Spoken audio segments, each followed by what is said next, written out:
नमस्ते दोस्तों, आप देख रहे हैं लीगल बातचीत चैनल। आज हम ऐसे फ्रॉड के बारे में बात करने जा रहे हैं दोस्तों, जिसने पिछले कुछ समय से हजारों परिवारों की नींद उड़ा के रखी हुई है और ज़िंदगी हिला के रखी हुई है। इस फ्रॉड का नाम है दोस्तों डिजिटल अरेस्ट। सबसे पहले क्लियर समझते हैं दोस्तों, बिल्कुल साफ। भारत के किसी भी कानून में डिजिटल अरेस्ट नाम की कोई भी कानूनी प्रक्रिया बिल्कुल मौजूद नहीं है, ये क्लियर है दोस्तों। फ़ोन कॉल हो, वीडियो कॉल हो, या व्हाट्सएप हो, या ईमेल के जरिए हो, किसी भी नागरिक को न गिरफ्तार किया जा सकता है और ना ही हिरासत में लिया जा सकता है। अगर कोई ऐसा करने की कोशिश कर रहा है तो ना तो वो पुलिस है दोस्तों, ना कोई सरकारी आदमी, वो सीधा सीधा आपके साथ फ्रॉड कर रहा है। अब जरा सोचिए दोस्तों, आप घर पे बैठे हैं, अचानक व्हाट्सएप या स्काइप या किसी भी सोशल माध्यम से आपको वीडियो कॉल आ जाती है। सामने एक व्यक्ति बैठा हुआ है पुलिस की वर्दी में बिल्कुल, और पुलिस स्टेशन जैसा पीछे पूरा सेटअप किया हुआ है, इंडियन फ्लैग लगा हुआ है और फाइलें पड़ी हुई हैं। वो गंभीर आवाज़ में कहता है दोस्तों कि आपके नाम का एक पार्सल पकड़ा गया है, बिल्कुल सीरियस होके। उसमें नशीले पदार्थ या फर्जी पासपोर्ट है, आप अभी डिजिटल अरेस्ट में हैं। कॉल काटी तो पुलिस को मैं घर भेज दूंगा या आपके घर पे पुलिस आ जाएगी। यहीं से डर पैदा होता है दोस्तों। अब समझते हैं ये डिजिटल अरेस्ट नाम का स्कैम चलता कैसे है। आमतौर पर 3 स्टेज होती है दोस्तों इस फ्रॉड की। पहली स्टेज होती है ट्रिगर करना। एक IVR कॉल आती है, आपका सिम बंद होने वाला है, या फिर कॉल आती है आपके नाम से इलीगल पार्सल पकड़ा गया है। दूसरा होता है प्रेशर बनाना दोस्तों। आपको किसी तथाकथित CBI या CBI क्राइम ब्रांच या साइबर सेल ऑफिसर के नाम से जोड़ा जाता है और आपको घंटों कॉल पर रखा जाता है। कहा जाता है कि किसी से बात मत करना, कैमरा बंद किया तो पुलिस घर आ जाएगी। इसी मानसिक बंधन को ये लोग डिजिटल अरेस्ट कहते हैं दोस्तों। तीसरा आता है इसमें जो इनके काम का है दोस्तों, मनी। फिर कहा जाता है अगर आप बेगुनाह हैं तो अपनी सारी जमा पूंजी इस सरकारी वेरिफिकेशन अकाउंट में डालिए, जो इनका खुद का स्वयं का होता है। जांच के बाद पैसा वापस मिल जाएगा। डर के मारे लोग FD तुड़वा देते हैं, गहने बेच देते हैं, अपनी ज़िंदगी की सारी कमाई भेज देते हैं दोस्तों। उसके बाद होता है क्या है, कॉल बंद, नंबर गायब, पैसा गायब। अब आते हैं कानूनी सच्चाई पे। भारत में गिरफ्तारी का नियम बहुत साफ है दोस्तों। गिरफ्तारी हमेशा फिजिकल प्रेजेंस में होती है, उपस्थिति में होती है। नई आपराधिक प्रक्रिया के तहत दोस्तों BNSS 2023 के अनुसार पुलिस को खुद आना पड़ता है दोस्तों।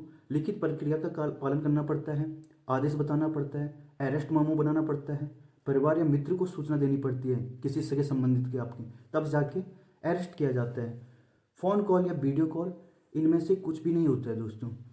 इसलिए फ़ोन पर गिरफ्तारी अवैध है, वीडियो कॉल पर गिरफ्तारी फ्रॉड है।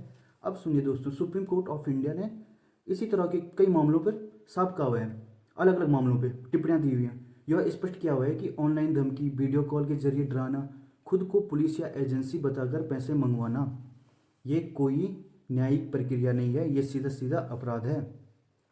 कोर्ट का साफ संदेश है दोस्तों, कानूनी कार्रवाई डर और धमकी से नहीं तय होती, कानूनी प्रक्रिया से तय होती है। अब जानते हैं दोस्तों अपराध किन धाराओं में आते हैं। ऐसे अपराध जैसे ये अपराध हो रहे हैं तो नई आपराधिक संहिता BNS 2023 के तहत धोखाधड़ी सबसे पहले, BNS सेक्शन 318। जब कोई व्यक्ति झूठे बहाने से किसी को आर्थिक नुकसान पहुंचाता है तो ये सेक्शन 318 में आता है BNS में। और अगला बात करते हैं पहचान की जालसाजी, BNS सेक्शन 319। जब कोई खुद दूसरा व्यक्ति अपने को अधिकारी बताता है। तीसरा आता है सरकारी सेवक बनकर अपराध करना, यह आता है सेक्शन 204 में। जब कोई व्यक्ति पुलिस या सरकारी अफसर बनकर डराता या आदेश करता है या कोई भी संदेश देकर फैलाता है। और अगला आता है दोस्तों जबरन वसूली, BNS सेक्शन 308। पैसा या संपत्ति ली जाती है जब आपकी। इसके अलावा दोस्तों IT एक्ट की धारा 66D, जिसमें कंप्यूटर या डिजिटल माध्यम से धोखाधड़ी करने पर मुकदमा या कारावास या जुर्माना दोनों हो सकते हैं, तीनों चीज़ें हो सकती है दोस्तों। मतलब साफ है, डरने वाला नहीं डराने वाला अपराधी होता है। अब बात करते हैं दोस्तों सरकारी एजेंसियों की चेतावनी पे। गृह मंत्रालय ने और देश के पुलिस विभाग ने सार्वजनिक रूप से साफ कहा है, कोई भी जांच एजेंसी डिजिटल अरेस्ट नहीं करती है। कोई भी एजेंसी फ़ोन या वीडियो कॉल पर पैसे नहीं मांगती है। अगर कोई ऐसा कर रहा है तो वो सरकारी अधिकारी बिल्कुल भी नहीं है। अब दोस्तों आते हैं असल घटनाओं से मिलने वाली सीख पर। देश के कई शहरों में ऐसी घटनाएं सामने आई हुई हैं दोस्तों, जहां लोगों को, जैसे दिल्ली नोएडा में भी 24 से 48 घंटे तक वीडियो कॉल पर रखा गया और काफ़ी मतलब लूट कर दी, पैसे सारे ले लिए ऐसे ही फ़ोन पे रख के। तो इनका मकसद यही होता है, कभी मनी लॉन्ड्रिंग का डर देना, कभी पार्सल का मामला बताना और करोड़ों रुपए की ठगी कर देना। हर केस में एक ही पैटर्न है दोस्तों, फर्जी पुलिस और पैसा। ऐसे ये डिजिटल अरेस्ट चल रहा है दोस्तों। अब सबसे ज़रूरी हिस्सा दोस्तों, अगर आपको ऐसा कॉल आए तो आपको क्या करना है। सबसे पहले तो घबराओ मत, दूसरा कॉल कट कर दो, तीसरा कोई पैसा मत भेजो, कोई ट्रांजैक्शन मत करो, और चौथा दोस्तों, पास के किसी भी पुलिस स्टेशन में जाकर वेरीफाई करो और अपनी शिकायत दर्ज करवा दो दोस्तों।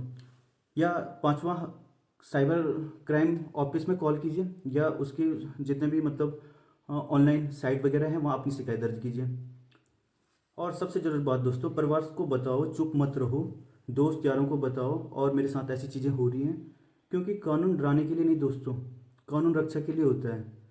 अगर कोई कानून के नाम लिखकर आपसे पैसा मांगे तो समझ लीजिए दोस्तों, वो कानून वाला नहीं, कानून तोड़ने वाला है।